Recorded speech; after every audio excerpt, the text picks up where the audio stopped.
Shalom. Sekali lagi shalom Bapak Ibu Saudara. Kita patut bersyukur di mana kita bisa kembali bertemu dan beribadah dalam Jumat Agung. Kita mau memperingati bagaimana Tuhan Yesus mati di atas kayu salib. Dan biarlah ini menjadi perenungan setiap kita bahwa kasih Allah begitu besar pada setiap kita, sehingga Ia mati di kayu salib untuk gantikan kita, agar kita tidak mengalami kematian yang kekal. Sebelum kita mulai ibadah kita, saya mempersilahkan Bapak Ibu untuk mengambil waktu saat teduh sejenak, merenungkan betapa baiknya kasih Tuhan.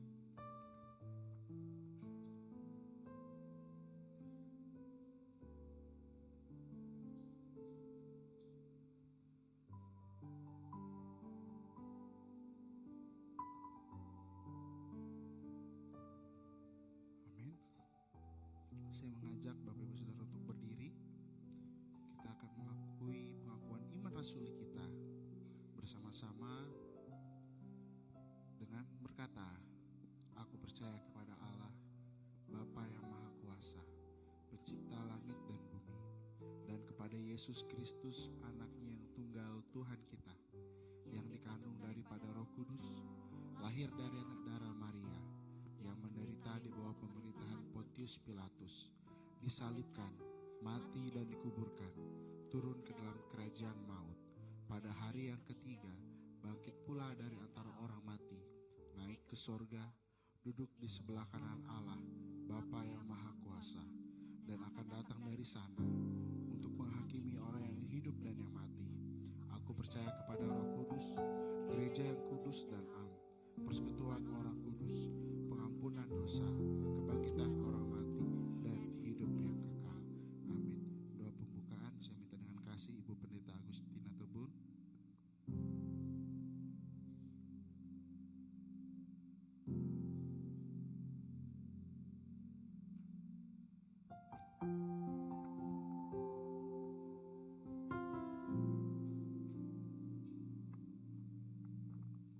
Kita berdoa.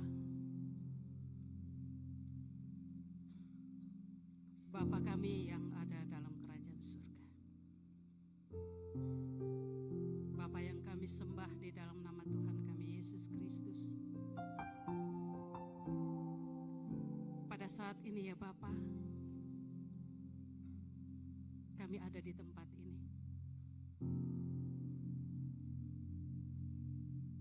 Kami mau menyembah Tuhan. Kami mau mengagungkan Tuhan Yesus.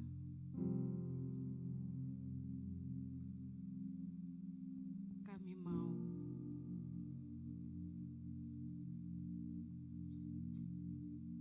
diingatkan kembali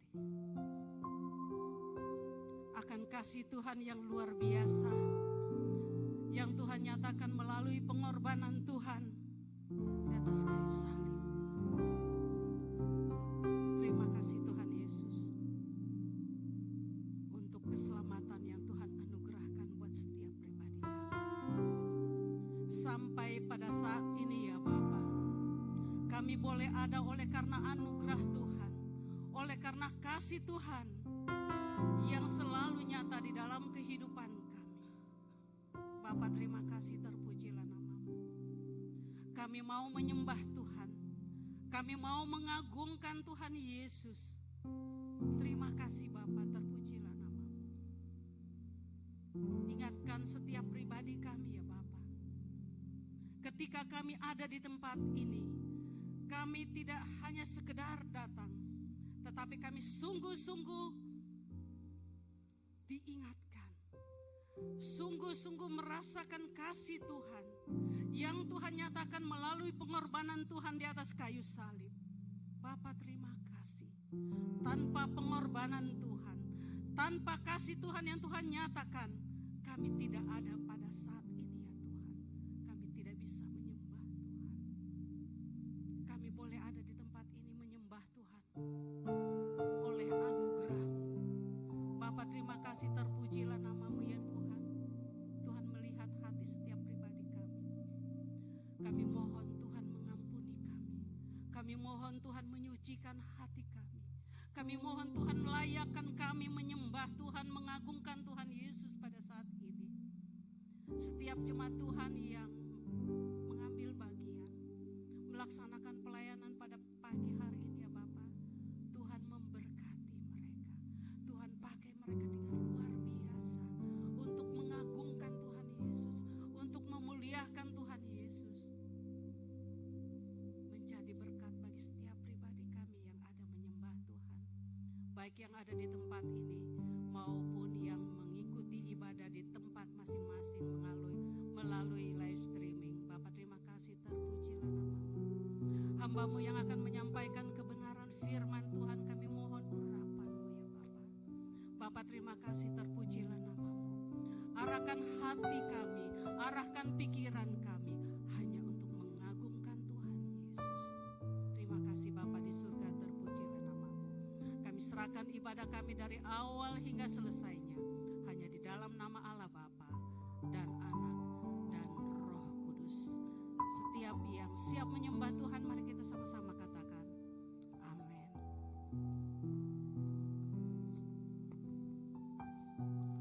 Silakan duduk kembali.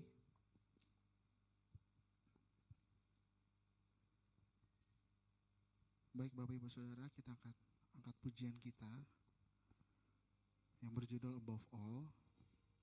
Memang lagu ini berlagu dalam bahasa Inggris, tapi biarlah melalui pujian ini, penyembahan ini bisa membuat kita merenungkan betapa luar biasa yang Tuhan buat di kayu salib.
Above all nature and all created things, above all wisdom and all the ways of man,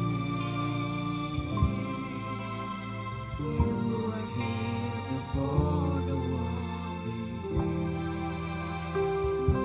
Above all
ada sampai saat ini. Karena pengorbananmu di kayu salib, kami masih ada sampai detik ini Tuhan. Terima kasih Bapa, terima kasih. Yang siap untuk memuji Tuhan, mari sama-sama kita katakan amin. Puji Tuhan, mari kita terus mengagungkan nama Tuhan, kita terus meninggikan nama Tuhan. Kita angkat pujian NKI 244, ada kuasa dalam darah Tuhan.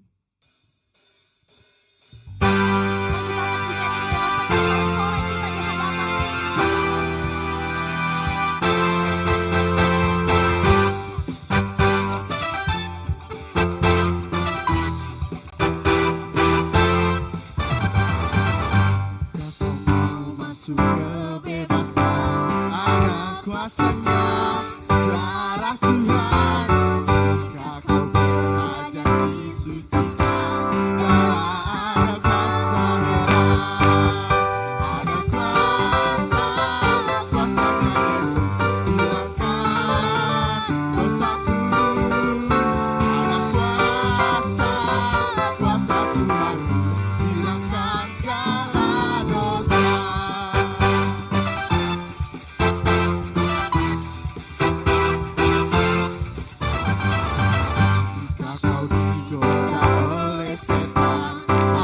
Kuasanya darah Tuhan untuk ada lain jalanan. Kalau mau masuk selamatan, ada kuasa, kuasanya Yesus hilangkan dosaku.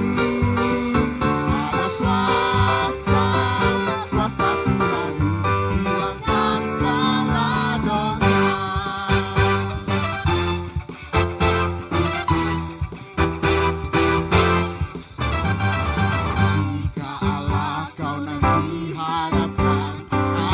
Kuasanya darah Tuhan, kalau diampuni pujian, karena darahnya tebuskan. Ada kuasa, kuasanya Yesus hilangkan dosaku.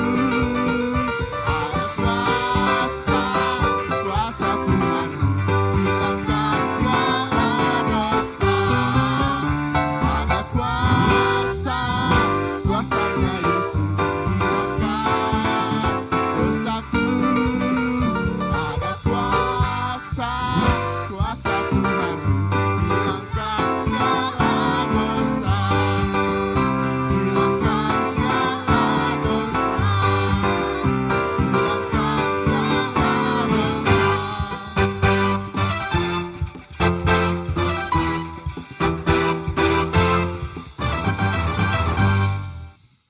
Beri tepuk tangan buat Tuhan. Puji Tuhan.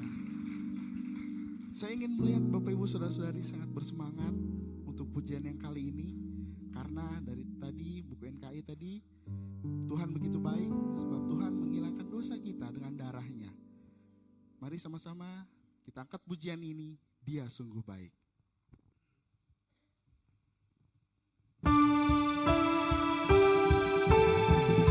Mari kita lebih semangat lagi memuji nama Tuhan. Sebab Dia telah mati bagi kita, telah bangkit bagi kita, dan Tuhan adalah penyelamat kita.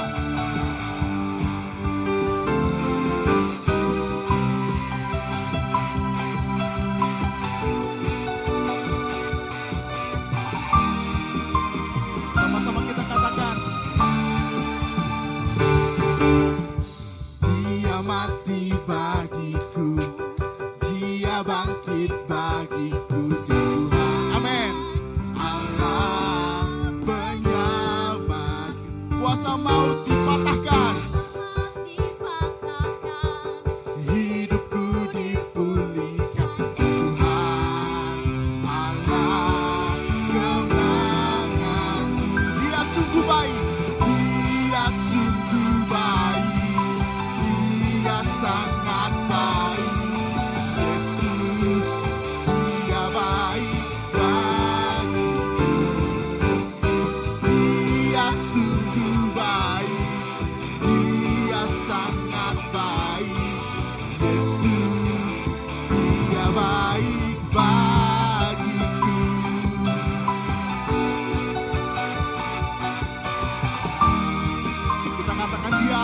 mampu dan bergerak di hidupku. Dia ada dalamku, bergerak di hidupku. Tuhan Allah kekuatanku, Dia penuhi hatiku dengan kuasa kasih-Nya. Tuhan Allah kemenanganku. Dia sungguh baik, Dia sungguh baik, Dia sangat baik. Yesus, Dia baik bagiku. Dia sungguh baik, Dia sangat baik. Yesus, Dia baik bagiku. He is so good to you. He is so good to me.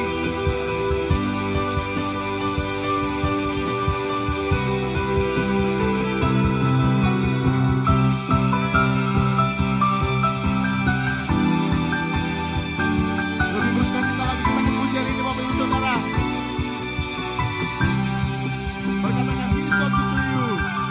He is so good to you. He is so good to me. Jesus, He is so good to you. Tunjuk kanan kiri ya Bapak Ibu. He is so good to you. He is so good to me. Jesus, He is so good to you. He is so good. He is so good to me. Jesus, He is so good to you. He is so good to you. He is so good to me. Jesus, He is so good to you and me.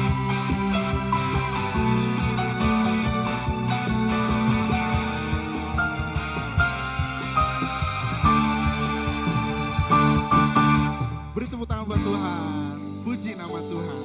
Silakan duduk Bapak Ibu Saudara. Kita akan mendengarkan kesaksian pujian secara berturut-turut.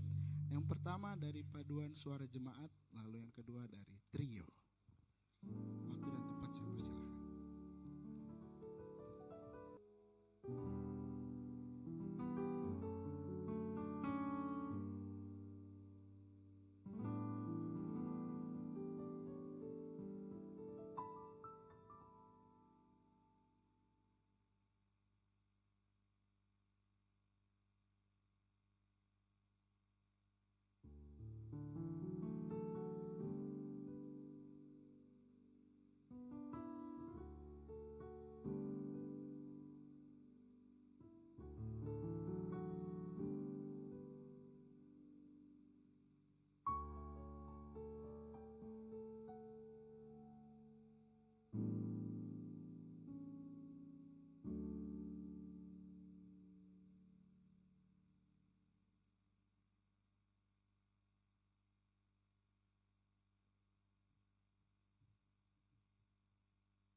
tubuhmu,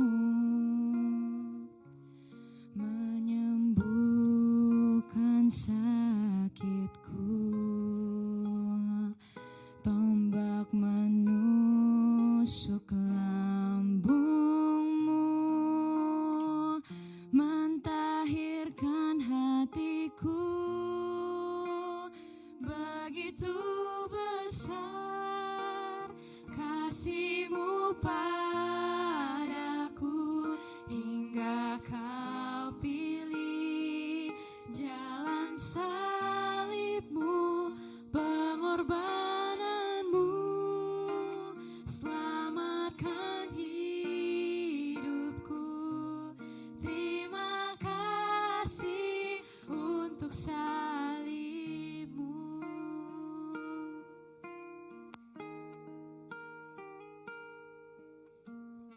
Mahkota duri di kepalamu, menebus pikiranku. Tangan-Mu berlubang paku, menebus perbuatanku.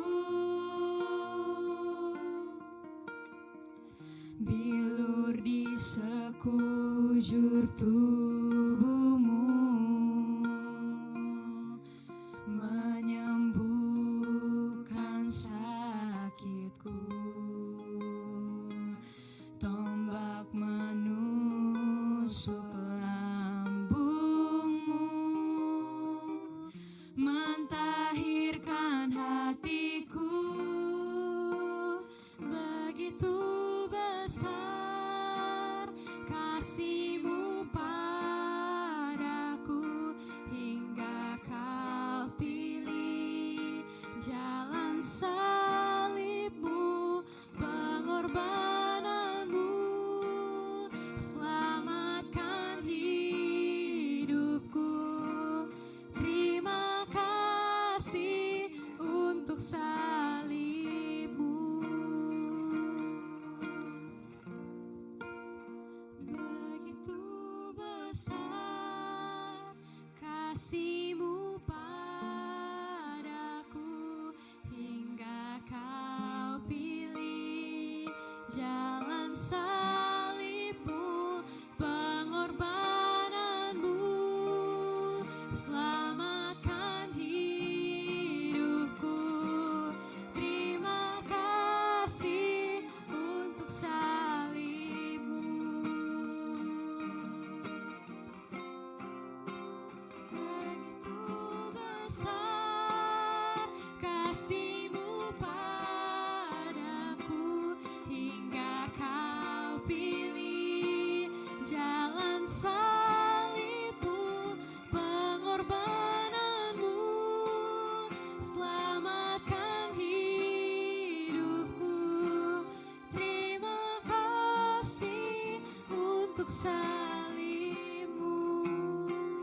Terima kasih untuk salib-Mu. Terima kasih untuk salib-Mu.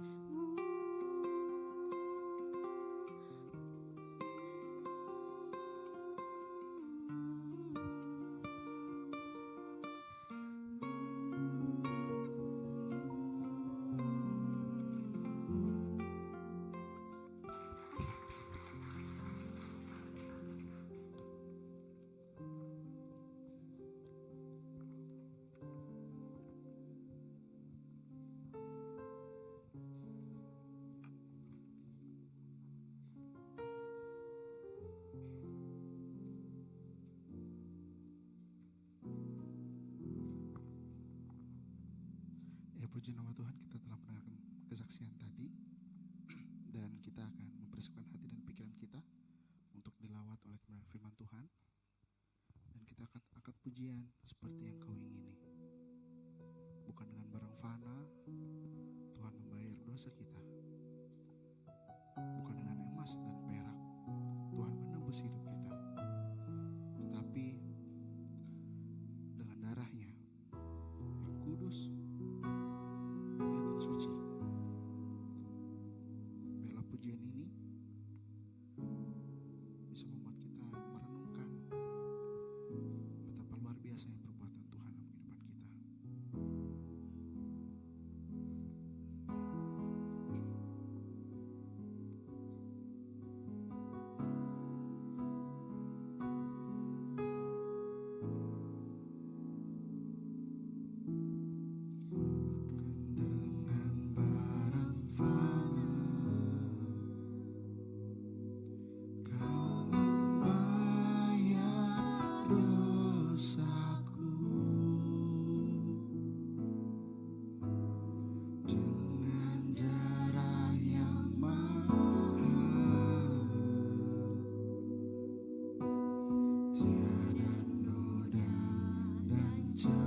berdoa.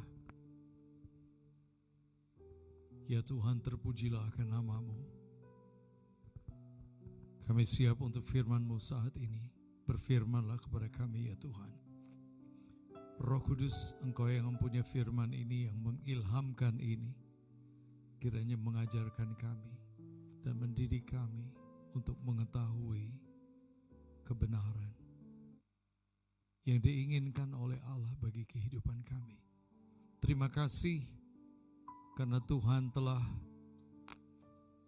menyelamatkan kami dan telah datang ke dalam dunia ini untuk menggenapkan karya keselamatan yang ditetapkan oleh Bapa di dalam kasih-Nya. Dan oleh karena pengorbanan Kristus kami diselamatkan. Terima kasih ya Tuhan. Roh Kudus urapi kami di dalam nama Bapa dan Anak dan Roh Kudus. Amin. Silakan duduk kembali.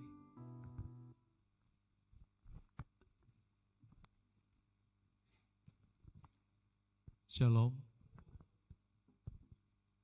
Mari kita bersama membuka firman Tuhan berdasarkan judul atau tema khotbah Gereja Kemah Injil pada hari ini dalam 1 Korintus pasal yang pertama.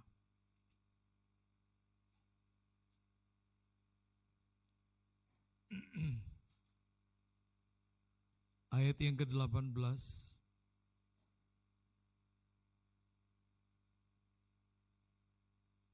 Sebab pemberitaan tentang salib memang adalah kebodohan bagi mereka yang akan binasa.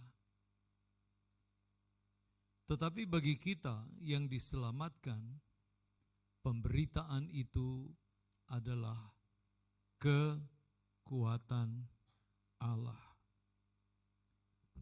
Jemaat yang dikasihi oleh Tuhan Yesus Kristus, mengapa dikatakan bahwa pemberitaan Injil itu adalah kekuatan Allah? Saya tidak KKR pada pagi hari ini, tapi saya ingin kita mempelajari firman Tuhan secara teliti dan tidak terburu-buru. Pada peristiwa Jumat Agung ini, yang sebenarnya adalah hari peringatan kematian Kristus. Saya belum belajari sejarahnya kenapa dia jadi berubah menjadi Jumat Agung. Tetapi memang kita banyak mencontek dari liturgi Katolik, sampai Rabu Abu pun kita sudah ikut gitu. Sampai Kamis Putih juga kita ikut gitu. Nggak tahu kalau nanti orang bikin hari Senin hijau, kita juga ikut gitu. Kenapa kekristenan umumnya Protestan atau Gereja Kemah Injil yang mengatakan kita ini adalah gereja Injili? Saya kemarin diskusi dengan Dr. Hengki yang ada di depan. Kami diskusi mengenai Injil. Dan hari ini juga tema kita adalah pemberitaan Injil itu adalah kekuatan Allah.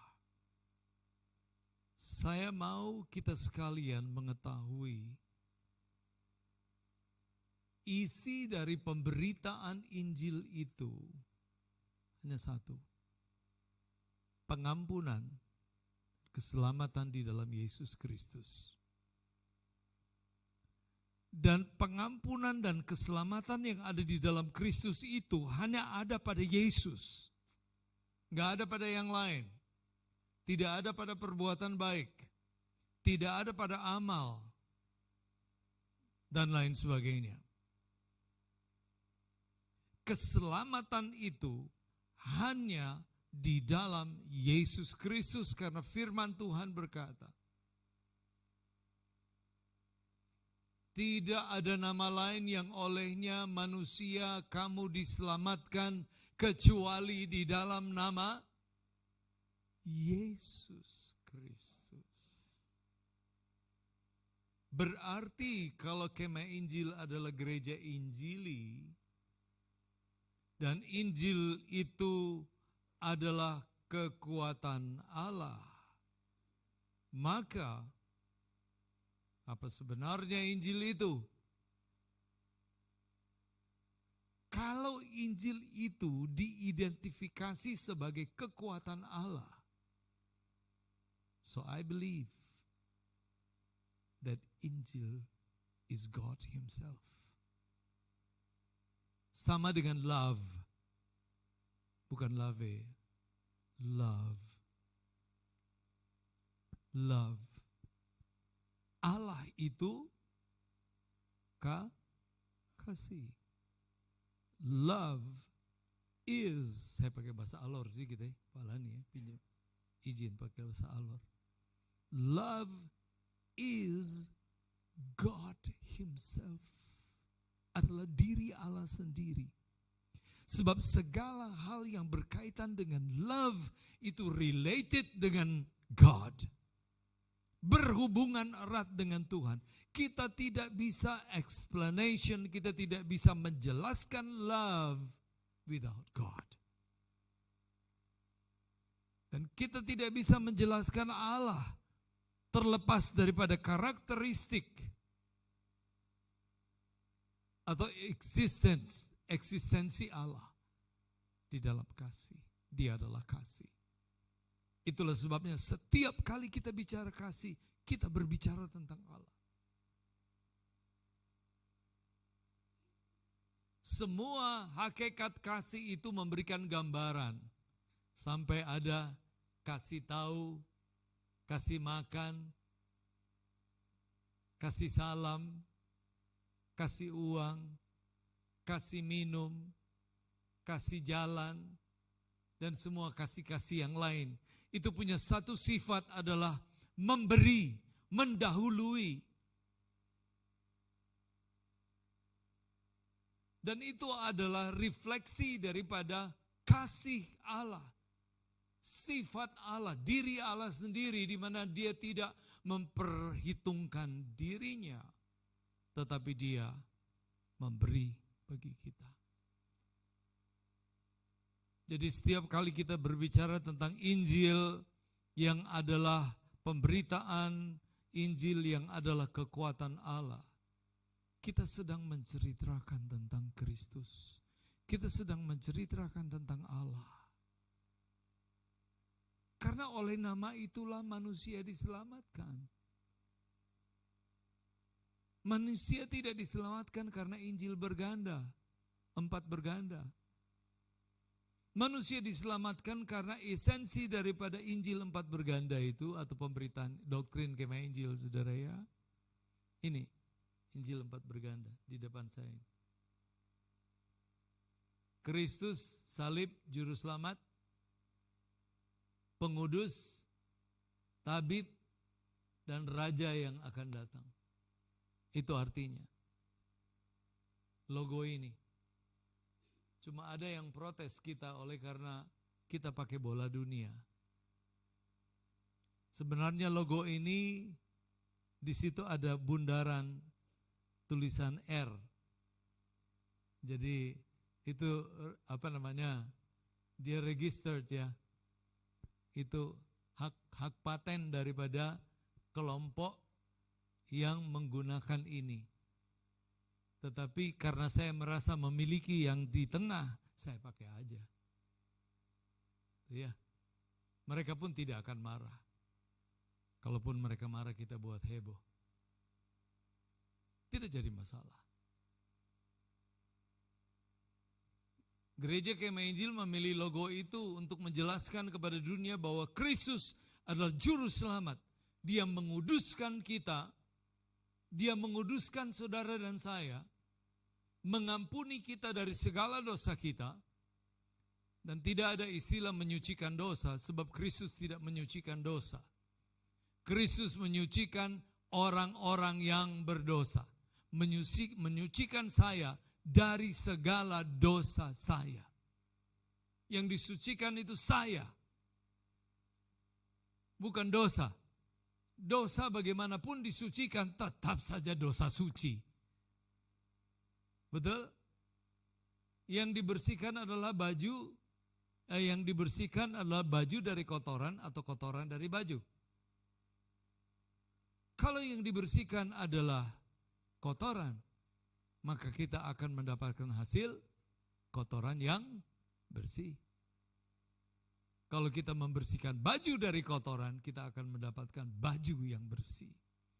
Manusia ditebus, disucikan dari dosa mereka. Jadi kita membatalkan lagunya Charles Hutagalung. Oh Tuhanku, penebusku, Kau penebus dosa. Semoga Charles Hutagalung di Firdaus sudah mengerti kesalahannya. Tapi itu tidak apa-apa, maklum saja. Orang awam tidak mengerti secara detail pandangan doktrin seperti itu. Tetapi mengapa Injil itu berkuasa? Karena Injil itu adalah Allah. Injil itu adalah Yesus Kristus. Injil itu adalah keselamatan. Berita tentang keselamatan adalah berita tentang kelahiran, tentang kematian dan kebangkitan Yesus Kristus. Dan itu kita butuhkan sekali dalam hidup kita. Mengapa kita merayakan, memperingati Jumat Agung? Sebab Kristus telah mati untuk kita. Dikatakan oleh firman Tuhan, dia mati menggantikan kita. Nah sekarang mungkin saudara berpikir, kenapa Kristus harus mati? Kan dia berkuasa, dia bisa, orang-orang di luar selalu bilang dia berkuasa, dia bisa perintahkan dari langit, lalu kemudian siapa yang benar diangkat, siapa yang tidak benar ditinggalkan. Dan memang juga mungkin ini kita akan masuk ke dalam perdebatan yang luas, khusus di kalangan para teolog. Di sini ada dua doktor, satu dokter Ronald Pasaribu, iya Pak. Satu dokter Hengki Wijaya, ada juga dokter Ricky Krikov. Ya, mungkin gelar enggak, pengalaman oke ya. Tetapi kenapa saya katakan tadi bahwa ini akan menimbulkan sebuah diskusi yang luas, saya tidak sebut perdebatan. Karena pertanyaan mengapa Allah harus menjadi manusia, kita harus jawab. Kita harus jawab itu. Karena hanya dia yang mungkin untuk melakukan hal ini. Ini adalah inisiatif dari Bapa. Bapa mengutus anaknya.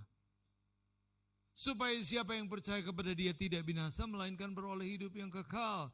Siapa yang percaya kepada dia, siapa yang percaya kepada Yesus, dalam seluruh karyanya termasuk kematiannya yang kita peringati hari ini. Itu sebuah rangkaian yang memang harus terjadi. Dan hari ini orang terlalu mulai mendramatisasi peristiwa keagungan kematian Kristus ini. Seolah kita ini bersih dan tidak apa-apa dan kita hanya menangisi kematian Kristus. Ingat Yesus pernah bilang, jangan kamu tangisi aku, tangisi dirimu sendiri. Jadi dunia sekarang ini sedang menangis. Menangis kenapa? Karena Kristus mati. No need. Nggak perlu. Kita yang harus menangisi diri kita sendiri. Itu yang penting. Sama seperti ketika Kristus lahir. Kelahirannya juga didramatisir. Saya sudah mungkin pernah jelaskan kepada saudara. Kristus lahir di kandang yang hina. Begitu hina sampai ditambah hina dina. Ya. Kelahiran Kristus didramatisir sedemikian seolah-olah kelahiran kita lebih baik daripada Kristus. Enggak. Tidak. Kelahiran Kristus memang seharusnya terjadi seperti itu. Kita lahir di rumah sakit yang mewah. Yesus lahir di kandang yang hina.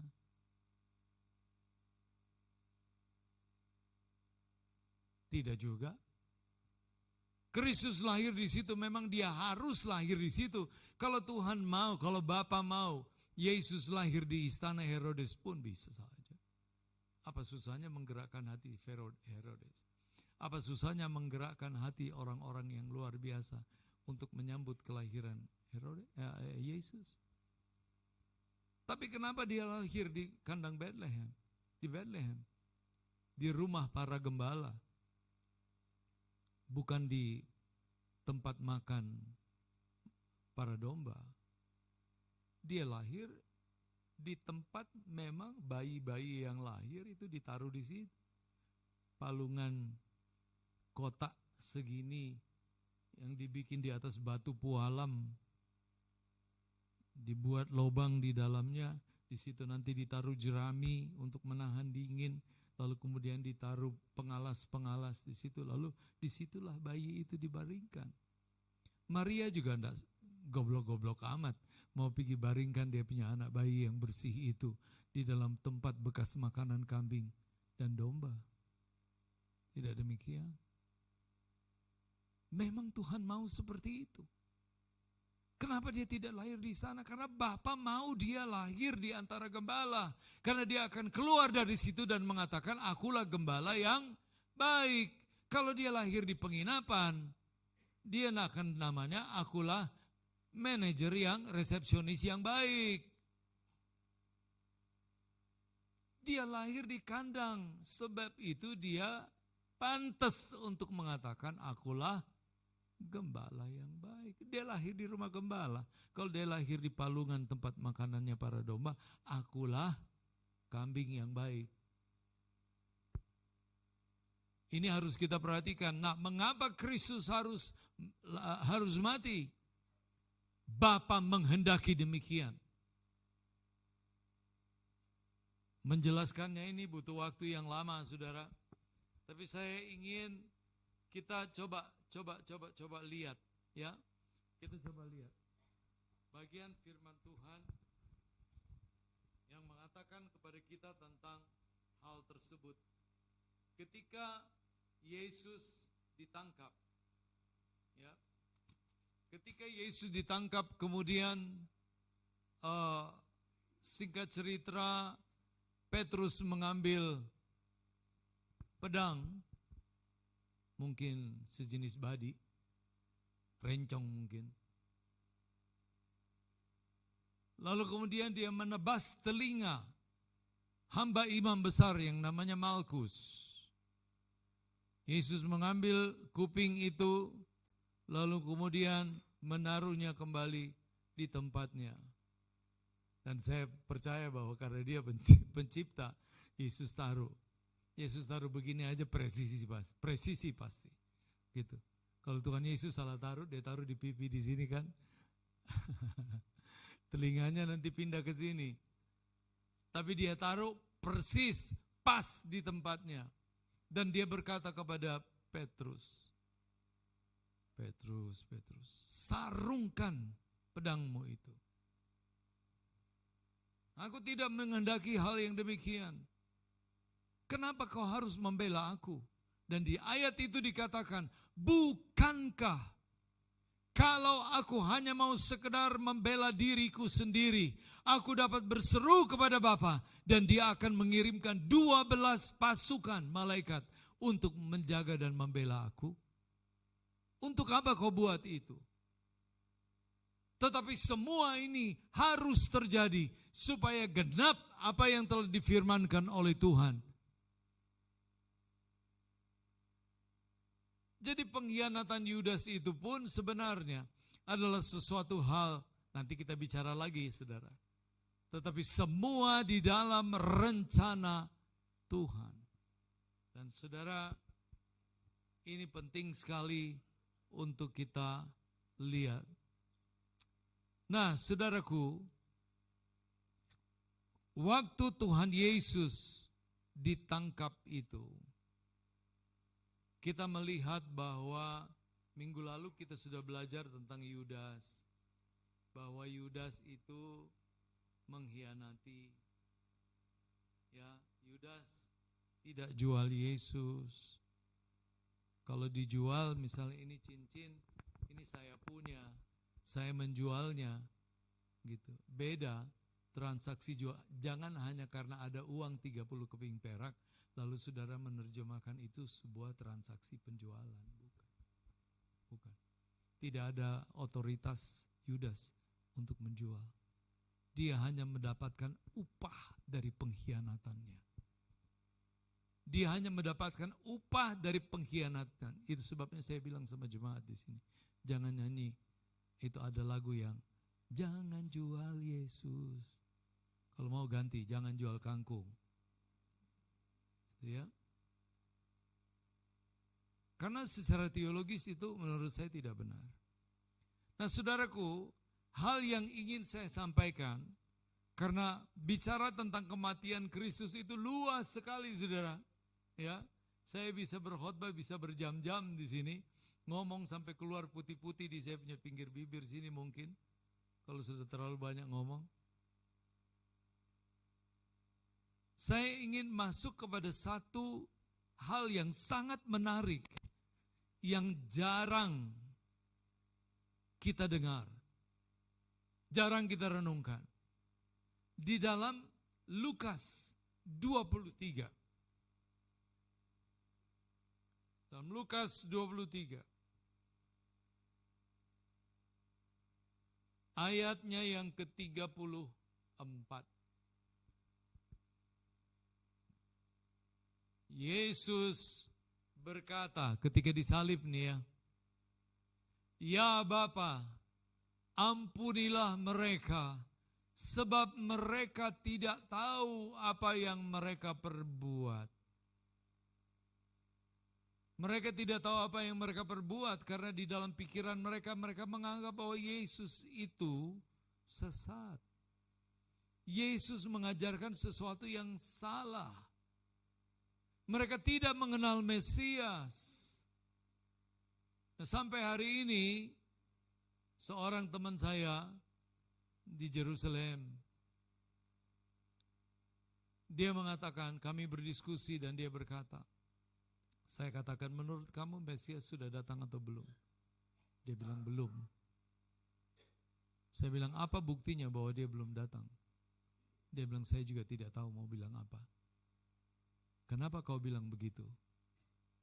Dia bilang begini, semua nubuat mengenai Kristus Mesias sudah tergenapi. Tidak ada satupun nubuat tentang kedatangan Mesias yang tidak digenapi. Sudah digenapi. Kami mencari dan membuktikan bahwa memang tidak ada alasan untuk menantikan Mesias karena semua nubuatnya berdasarkan kronologi waktu dan zaman sudah terjadi. Nah, sekarang Mesiasnya di mana? Saya bilang, Mesiasnya sudah nenek moyangmu salibkan. Dan dia akan datang kembali, yaitu datang yang kedua kali. Dia bilang, kalau saya percaya apa yang kau bilang, maka saya akan disesatkan sama dengan Yesus juga oleh orang-orang Yahudi yang lain. Mereka tahu, tapi mereka sembunyikan. Ini kesalahan siapa? Kesalahan para pemimpin, para pemuka agama. Mereka tahu bahwa Kristus telah lahir. Ada kesaksian gembala, ada kesaksian malaikat, ada tanda-tanda yang luar biasa. tapi karena mereka selalu takut kepada Herodes. Mereka business space, takut cari muka kepada Herodes, sehingga mereka pura-pura tidak tahu dan menyembunyikan rahasia kelahiran Kristus. 35 tahun kemudian bangsa itu menyalibkan Kristus. Penolakan terhadap kelahiran Kristus membuat bangsa Israel hari ini buta terhadap kebenaran itu. Nah, saudara, ayat yang ke-34.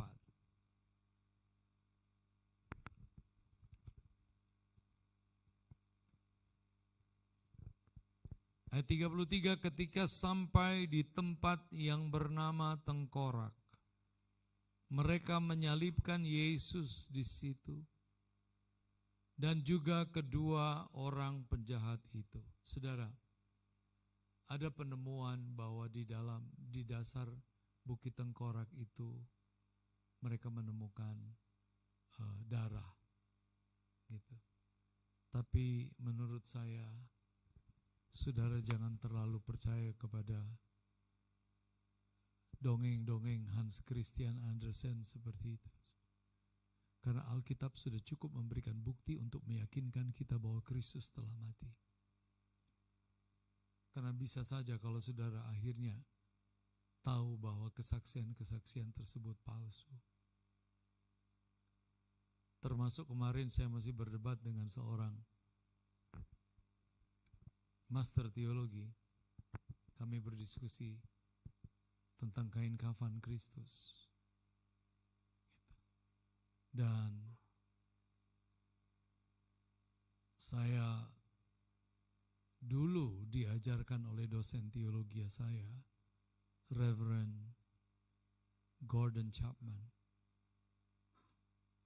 Dan dia dengan teliti mendidik kami dan mengatakan bahwa efek fotografi yang terjadi pada lembaran kain tersebut tidak mengubah apa-apa. Karena dusta tidak mengubah apa-apa. Saudara mungkin bisa percaya, tetapi saya tidak pernah percaya. Karena bagi saya, Alkitab adalah proven one. Alkitab cukup untuk membuktikan bahwa Kristus sudah mati. Saya tidak heran karena kain kafan itu muncul dari gereja yang mencintai tradisi. Gitu. Dan oleh karena tradisi-tradisi itu, mereka bahkan mengatakan bahwa ada hal yang sejajar. Ada hal yang sejajar dengan Alkitab. Tradisi. Lalu mereka mengatakan bahwa Alkitab ini juga berisi tradisi-tradisi suci. Bukan saya tidak percaya tradisi.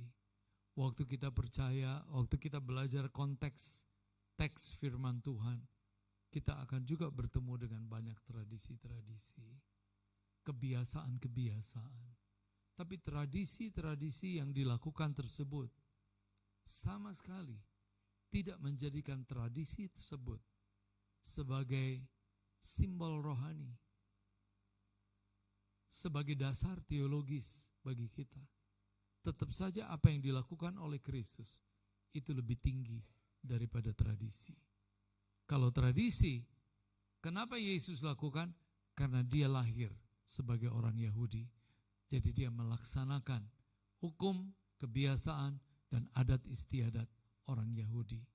Tapi kalau kita adalah orang Mamasa, kita adalah orang Toraja, jadilah orang Mamasa yang mencintai Yesus. Jadilah orang Toraja yang mencintai Yesus, bukan mencintai tradisi. Saudaraku yang kekasih, ayat 34 berkata, kata Yesus kepadanya, Yesus berkata, ya Bapa, ampunilah mereka, sebab mereka tidak tahu apa yang mereka perbuat. Dan mereka membuang undi untuk membagi pakaiannya. Di kayu salib, saya selalu mengatakan dalam bahasa Toraja, on the cross, we see God in action, not simply Jesus in trouble. Di salib kita melihat Allah bertindak, bukan hanya sekedar Yesus yang mengalami sengsara. Tindakan Tuhan di salib menunjuk kepada kita sekalian bahwa di salib pun Yesus masih berkata, "Ya Bapa, ampunilah mereka." Saudara, di sini ada kata "Ya Bapa". Kenapa Kristus harus menggunakan kata "ya"? Ini adalah sebuah seruan yang dalam dari jiwanya. Di satu sisi dia melihat manusia yang tidak tahu apa yang mereka perbuat, yang sudah ditipu oleh dunia ini, yang sudah diperalat oleh dunia ini, yang matanya telah buta oleh karena dunia ini. Di sisi yang lain, dia sedang melaksanakan tugas untuk penebusan mereka. Di sisi yang lain, kalau manusia ini tidak bertobat dan tidak menerima pengampunan dari Bapa, mereka akan dibinasakan. Dan kebinasaan yang dilihat oleh kacamata Yesus, oleh sudut pandang Yesus. Tuhan Yesus sudah pakai kacamata tadi. Yang dilihat dari cara pandang Yesus. Apa yang Yesus lihat? Bahwa kebinasaan itu sangat teramat dahsyat dan mengerikan. Sangat dahsyat dan mengerikan.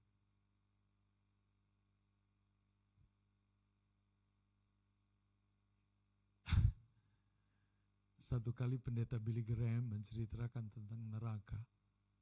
Ada seorang pengacara. Minta maaf ya, di sini ada pengacara di belakang. Ada seorang pengacara di Amerika. Waktu dia meninggal, malaikat kasih lihat ruang pertama. Ruang pertama itu panas. Tidak ada AC, tidak apa, panas rasanya. Orang yang ada di dalam kipas-kipas terus.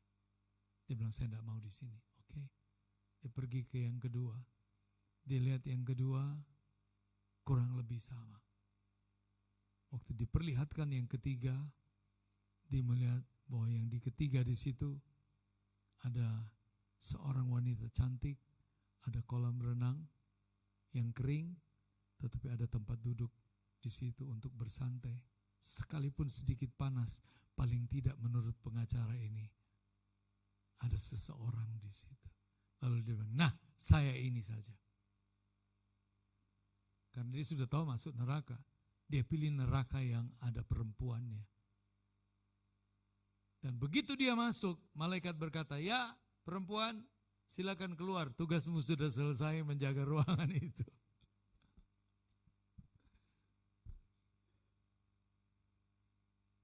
Ada seorang, Pak, izin Pak, pengacara lagi ini.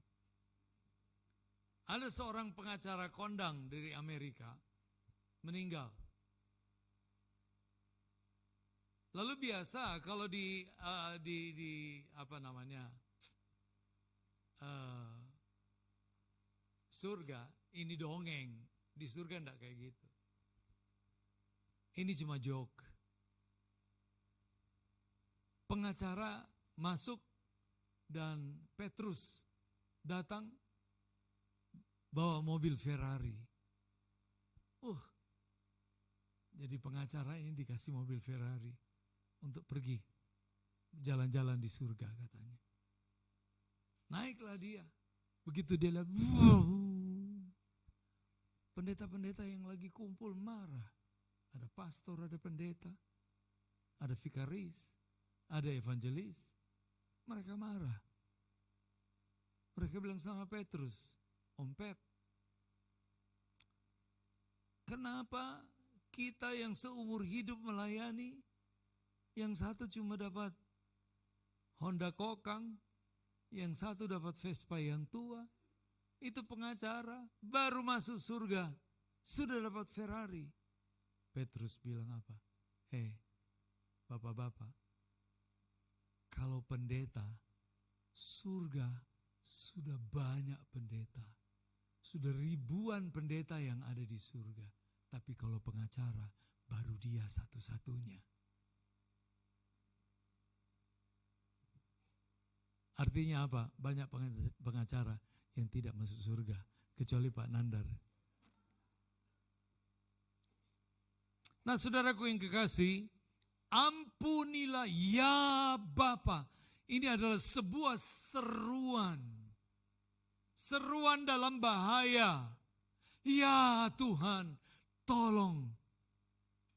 Seperti saudara sedang dalam bahaya dan memerlukan pertolongan orang. Dan saudara berkata, ya tolong saya, tolong saya. Ya Bapa, ampunilah mereka. Saudara, dari semua pemimpin agama dan pemimpin dunia, hanya satu yang dalam kematiannya masih berseru, ampunilah mereka. Saudaraku yang kekasih, kenapa Kristus perlu berteriak untuk pengampunan kita? Karena Tuhan Yesus tahu bahwa kita sulit mengampuni orang yang menyakiti kita. Kita sulit untuk mengampuni orang yang merendahkan kita. Kita sulit untuk mengampuni orang yang menceritakan kita hal-hal yang buruk. Kita sulit untuk mengampuni orang, bahkan orang yang tidak sengaja berbuat salah kepada kita pun tidak kita ampuni. Apalagi yang dengan sengaja melakukannya. Itulah sebabnya Kristus perlu berteriak untuk ampuni kita. Supaya kita yang mendengarkan teriakan Yesus ini mau berseru kepada Kristus, ampuni kami ya Tuhan. Seperti kami juga mengampuni orang yang bersalah kepada kami. Jangan kita rubah doa Bapa kami ini.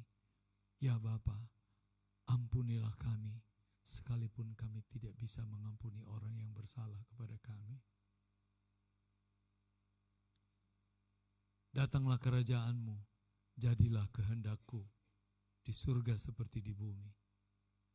Supaya apa yang saya minta harus Tuhan kasih. Kalau tidak saya mualaf itu. Bukankah itu fenomena yang terjadi sekarang? Tapi orang-orang yang meninggalkan Kristus, pertama, mereka belum menerima pengampunan dari Kristus. Itu sebabnya tidak ada harganya kekristenan buat dia. Kalau saudara memberikan sesuatu, misalnya saja, saya berikan saudara cincin ini. Ini cincin, saya tidak tahu terbuat dari apa. Tapi saya gunakan ini, karena ini adalah warisan dari anak saya, almarhum. Dia pakai ini sebelum dia meninggal, dan saya pakai ini. Engkau tidak akan memberikan sesuatu yang berharga. Waktu kita memberikan sesuatu dari kelimpahan kita, itu enggak jadi masalah. Tapi saat kita kekurangan dan kita harus memberi,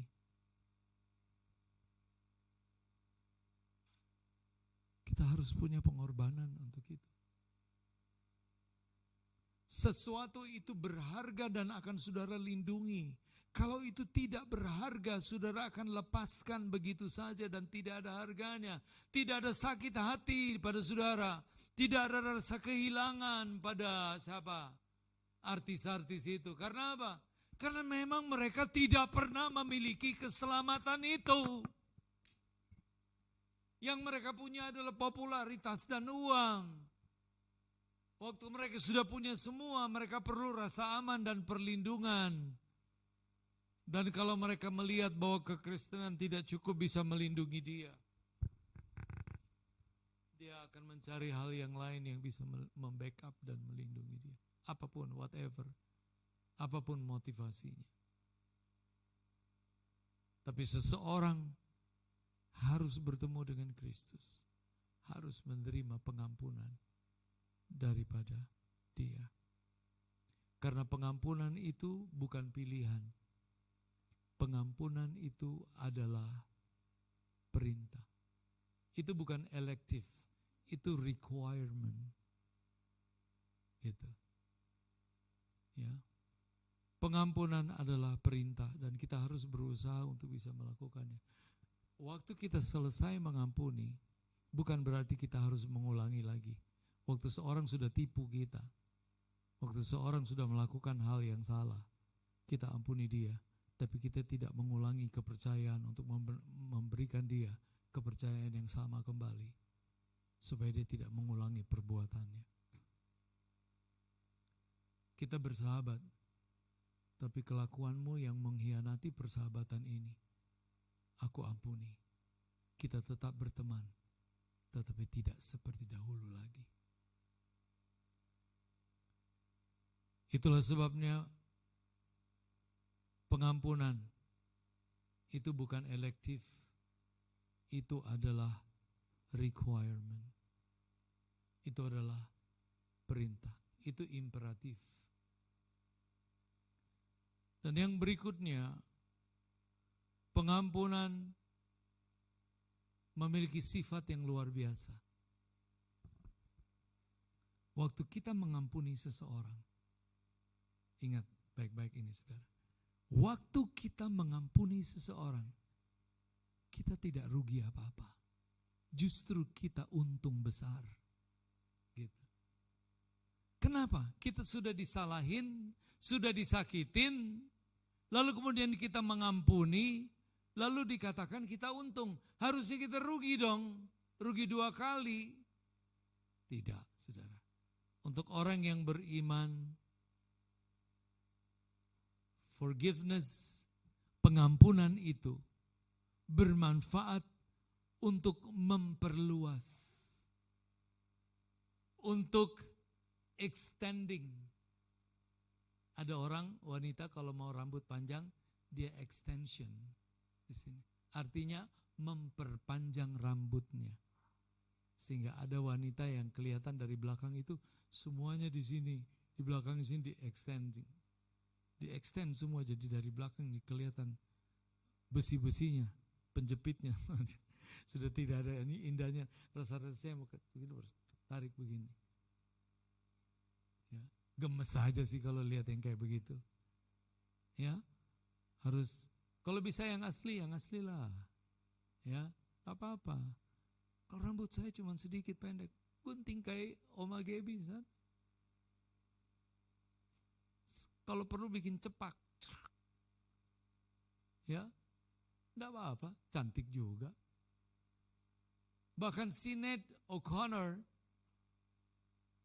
penyanyi yang udah meninggal itu, rambutnya digundulin. Perempuan juga kalau gundul cantik. Siapa yang mau gundul? Ya. Jadi pengampunan itu memperluas kasih dalam kehidupan kita. Karena apa? Karena kekuatan kasih di dalam hidup kita oleh karena pengampunan tidak disebabkan oleh karena orang itu minta maaf kepada kita. Sekalipun dia tidak minta maaf, tapi ketika kita mengampuni, itu memperkuat dan memperluas kasih. yang ada pada kita. Dia tetap sakiti. Dia yang rugi, kita yang beruntung berkali-kali lipat. So don't worry. Jangan takut. Dan yang terakhir, tidak memaafkan. Itu sama saja dengan memenjarakan diri sendiri. Kita ketika tidak memaafkan orang, kita memasukkan diri kita in prison, di dalam penjara yang memenjarakan kita dan mengikat, membelenggu kita kepada hal-hal masa lalu. But forgiveness will set you free. Itu sebabnya firman Tuhan mengatakan, jika anak itu memerdekakan kamu, kamu pun benar-benar merdeka. Amin. Amin. Saya bisa lama, tapi sampai sini dulu. Kita bicara tentang kematian Kristus dan apa yang Yesus ucapkan di atas kayu salib. Bapa, ampuni mereka Tuhan. Aku sudah menggantikan jemaat Rema di kayu salib dan mati bagi mereka. Semoga tidak ada di antara mereka yang mati karena tidak menerima pengampunan daripadaku. Mari kita berdoa. Tuhan, kami bersyukur atas firman. Akhirnya firman terus menguatkan kami. Biarlah firman Tuhan terpatri di dalam hidup kami. Kalau masih ada di antara kami yang belum menerima pengampunan dari Kristus, bukalah hatimu dan katakan, ya Tuhan, Tuhan Yesus, ampunilah saya. Ampunilah saya yang berdosa. Sucikan hidupku. Sucikan saya Tuhan. Masuklah di dalam hatiku. Tinggallah dan memerintahlah di dalam hidupku. Saat ini sampai surga menjemput saya. Terima kasih ya Tuhan, kami akan memperingati kematian Kristus melalui perjamuan. Kiranya perjamuan ini meneguhkan kami kembali. Demi nama Allah Bapa dan Anak dan Roh Kudus. Amin. Kita akan masuk dalam perjamuan. Saya minta para petugas untuk tampil ke depan. Para hamba-hamba Tuhan, para pelayan-pelayan perjamuan.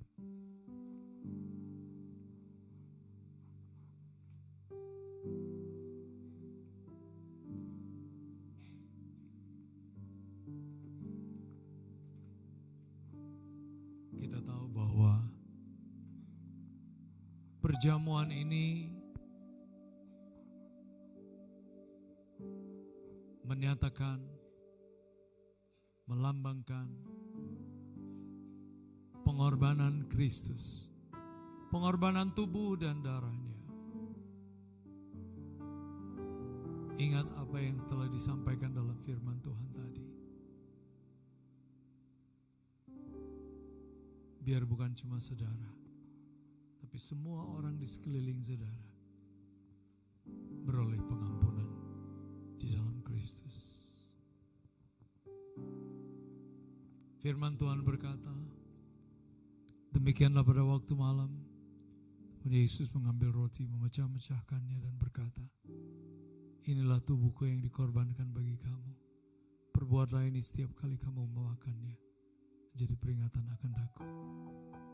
Demikian pula sesudah makan, Tuhan Yesus mengambil cawan dan berkata, inilah cawan perjanjian yang dimeteraikan oleh darahku.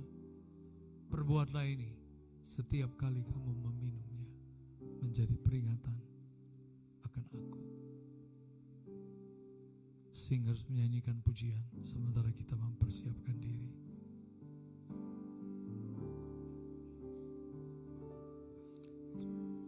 Terjun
Mari kita berdiri bersama-sama.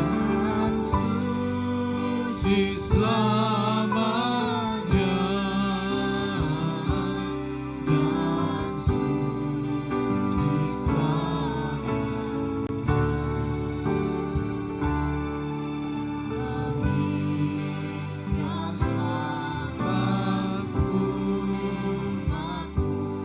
Dan suci selamanya.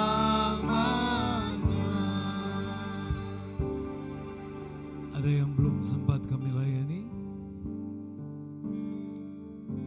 Tidak. Mari kita berdoa. Di dalam nama Bapa dan Anak dan Roh Kudus, kami mau terima perjamuan dan roti ini Tuhan.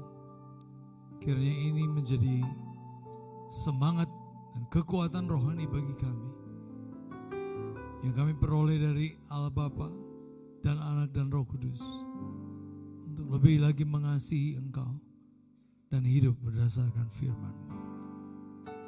Terima kasih ya Tuhan. Segala puji, hormat bagi-Mu.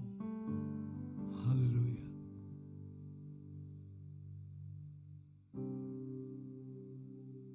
Mari kita mengangkat roti.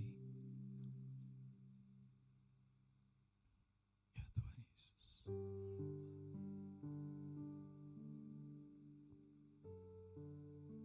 Firman Tuhan berkata demikianlah.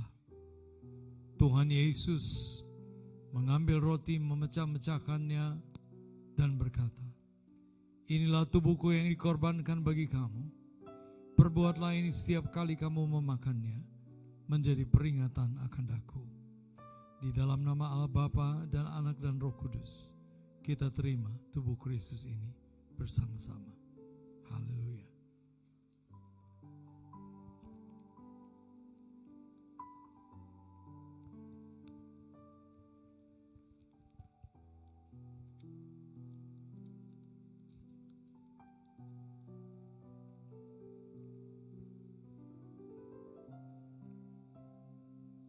Kita mengangkat cawan ini bersama-sama.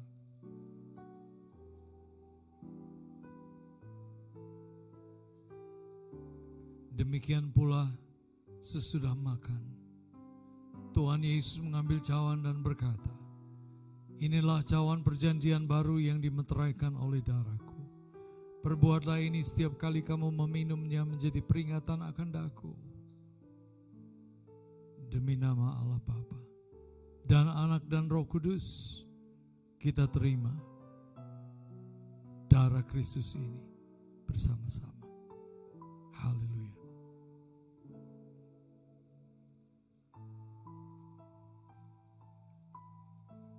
Terima kasih Tuhan,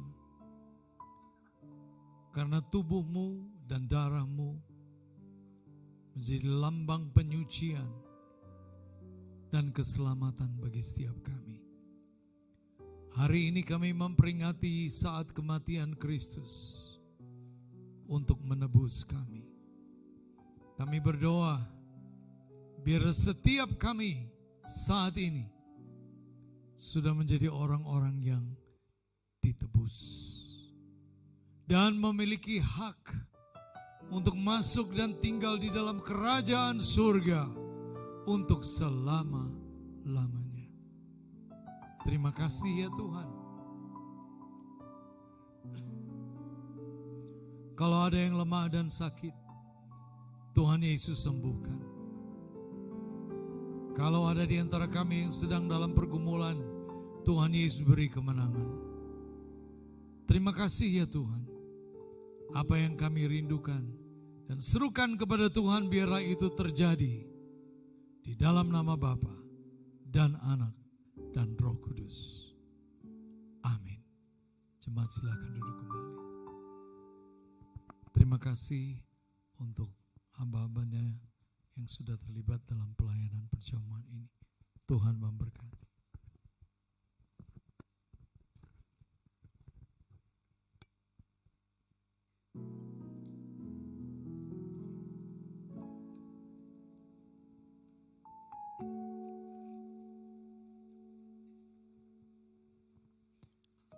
Puji nama Tuhan. Kita akan bersama-sama mengumpulkan persembahan kita sambil kantong persembahan dijalankan di antara kita. Kita memuji Tuhan dari buku nyanyian kemenangan iman nomor 181, Berilah Hormat Namanya.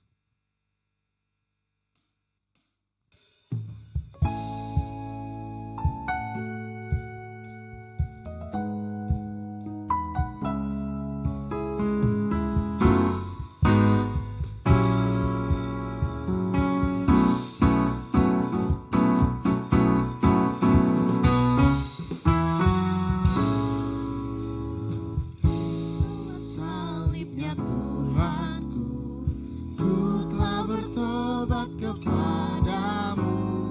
Di sana aku dosaku, pujilah Dia.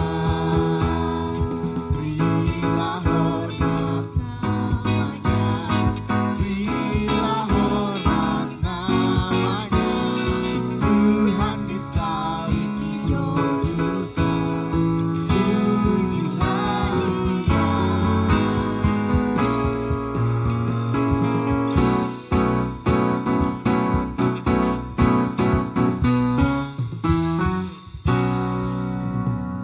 Roh Tuhanlah jadi kuatku, akan membuang dosaku. Sekarang ku turut perintahmu, pujilah Dia. Berilah hormat namanya, berilah hormat namanya. Tuhan disalib dijodohkan, pujilah Dia.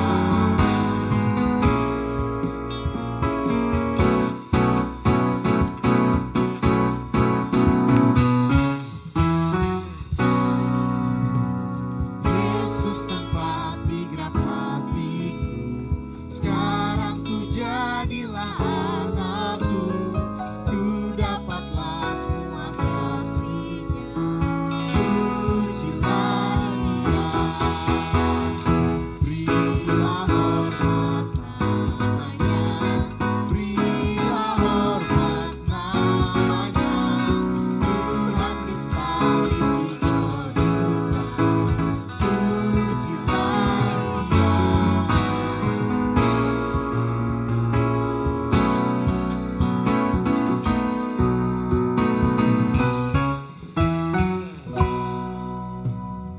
Ikutlah kamu kepadanya, jangan kau tolak nam cintanya. Dan yang berdosa pun selamatlah, pujilah Dia. Berilah hormat namanya, berilah hormat namanya. Tuhan disalib dijodohkan, pujilah Dia.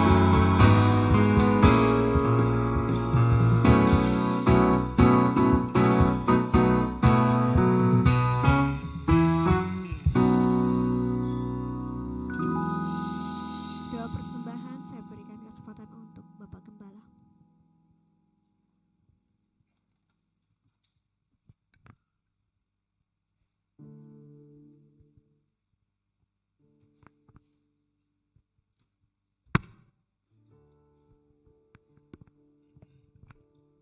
Mari kita berdoa. Tuhan, terima kasih. Tuhan telah memberikan kepada kami kesempatan untuk dapat menyokong pekerjaan-Mu dan memberikan persembahan kami. Sungguh Tuhan, apa yang dapat kami beri tidak sebanding dengan apa yang telah Tuhan beri. Tapi kami bersyukur dan berdoa, biar terus kiranya Tuhan akan memberkati hidup kami. Untuk apa yang telah kami lakukan, sedang kami lakukan. Kami percaya bahwa ada Tuhan yang selalu melihat dan mengingatkan kami untuk melakukan segala sesuatu di dalam kasih-Mu. Tuhan memberkati Kalau ada di antara kami yang sedang berkekurangan, Tuhan memberikan kecukupan dan hati yang bergembira karena bersandar dan percaya kepada Tuhan. Terima kasih Tuhan, kami serahkan ke dalam tangan-Mu untuk rencana sejak awal kami pupuk untuk kelak kami bisa membangun gedung gereja. Tuhan Yesus tolong, biarlah kerinduan dan cita-cita ini Tuhan kabulkan melalui cara Tuhan yang istimewa. Kami berdoa untuk pemerintah bangsa dan negara kami. Secara khusus Tuhan, dari pusat, provinsi, kabupaten, kota, sampai ke daerah-daerah terpencil. Tuhan Yesus tolong dan memberkati bangsa ini. Berkati para pemimpin-pemimpinnya. Biarlah rencana Tuhan yang ajaib terjadi atas bangsa kami. Dan berikan juga kepada kami hati yang tenang dan bergantung kepada Tuhan. Untuk keadaan dunia kami pada saat ini. Dan biarlah kami tidak dibuat khawatir berlebihan. Tetapi Tuhan, kami diingatkan bahwa kami adalah milik Tuhan. Dan milik Tuhan dijaga dan dipelihara oleh Tuhan. Jadilah kehendak-Mu dalam hidup kami ya Tuhan. Kami mengucap syukur dan berdoa untuk saudara-saudara kami yang sakit. Kami berdoa untuk Prof. Gideon, untuk Ibu Dahlia dan suami, Ibu Linda dan suami, Ibu Ria, Ibu Mia, Oma Lucy, para lansia kami serahkan. Untuk anak-anak kami, Elmaron, Elion, Eliana dan Rafael. Tuhan, kami terus membawa anak-anak ini. Tuhan pulihkan mereka, Tuhan kuatkan mereka. Mereka memperoleh pertumbuhan yang baik. Kami berdoa untuk Bapak Peter Yanta Kasili. Tuhan tolong hamba-Mu. Tuhan berikan kekuatan kepadanya dan kesembuhan yang sempurna. Kami juga berdoa untuk Pak Yos, Pendeta Riki Krikov dan istri. Tuhan Yesus memberikan kekuatan dan pemulihan. Kami berdoa untuk Oma Foni Gosal. Berdoa untuk Bapak Beni Moninka. Kami berdoa untuk Mercy Busak. Untuk Bapak Yosef Salukanan dan Saudara Alvaro. Kami berdoa di dalam nama Bapa dan Anak dan Roh Kudus. Kesembuhan ilahi itu terjadi atas mereka yang kami sebutkan namanya. Kami bersyukur kepadamu Tuhan, sebab beberapa di antara yang kami sebutkan namanya tetap boleh hadir di tengah kami, sekalipun dalam keadaan yang lemah, tapi Tuhan terus berikan kekuatan. Kami juga berterima kasih Tuhan untuk Ibu Feni yang berulang tahun pada tanggal 18. Tuhan Yesus memberkati dia dengan kekuatan, umur panjang, dan hati yang sungguh-sungguh giat untuk melayani. Berkati keluarganya dan segala yang diusahakannya. Terima kasih ya Tuhan. Demikianlah doa kami yang kami serahkan di dalam nama Tuhan Yesus yang telah mengajarkan kami berdoa. Bapa kami yang di surga, dikuduskanlah nama-Mu. Datanglah kerajaan-Mu, jadilah kehendak-Mu di bumi seperti di surga. Berikanlah kami pada hari ini makanan kami yang secukupnya, dan ampunilah kami akan kesalahan kami, seperti kami juga mengampuni orang yang bersalah kepada kami. Dan janganlah membawa kami ke dalam pencobaan, tetapi lepaskanlah kami daripada yang jahat, karena Engkaulah yang punya kerajaan, dan kuasa, dan kemuliaan, sampai selama-lamanya. Amin. Jemaat silakan berdiri. Oh maaf, tunggu. Kita akan mendengarkan pengumuman. Tidak ada? Baik, silakan berdiri. Kita akan mengakhiri dengan doa berkat.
sejahtera, dan sambutlah berkat dan kasih karunia dari Allah Bapa, persekutuan di dalam Yesus Kristus anak tunggal Bapa, dan oleh penyertaan dan urapan Roh Allah yang kudus turun atas umat Tuhan sekalian. Diberkatilah hidupmu, sehat dan kuat tubuhmu, terpelihara keluar masukmu, dan Tuhan membuat berhasil apapun yang kau kerjakan mulai saat ini sampai selama-lamanya. Yang terima berkat Tuhan dan sambut berkat Tuhan bersama dengan saya katakan amin. Puji Allah, pohon berkat. Puji Allah, pohon berkat. Puji Dia segenap bumi, di surga pun memuji Bapa, Anak, dan Roh Kudus. Amin. Umat Tuhan silakan duduk kembali, doa teduh. Tuhan memberkati.